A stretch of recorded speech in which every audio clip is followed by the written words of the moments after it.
Ik loop nog steeds met klachten van een hersenschudding. Ik kan nog niet naar school, ik kan ook nog niet werken. Na een uur, 1,5 uur concentratie, dan houdt het echt op. Dan moet ik echt rusten. Drie Sumeremers die je onder oren verantwoordelijk van binnen stenen joert voor de jochter. Ze wienen in februari belutsen bij een grutte vjochtpartij in een borrelbus die uit Belsum kwam. Het ging als een dolle verkeer. Eén deed de riem af en begon te slaan. De ander deed het met de handen en voeten. De zijruit wordt eruit geslagen. Blik bier door de bus, stenen.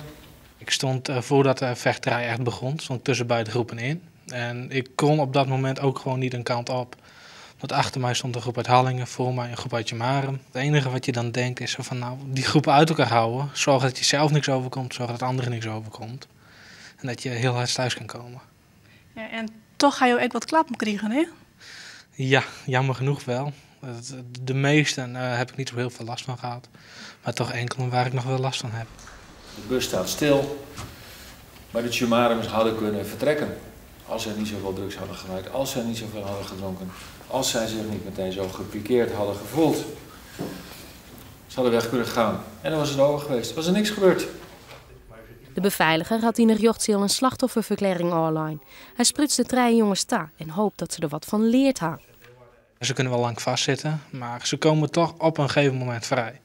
En dan heb ik liever dat ze dan weer hun leven kunnen oppakken. Dat ze er ook echt iets van geleerd hebben dan dat ze in herhaling vallen.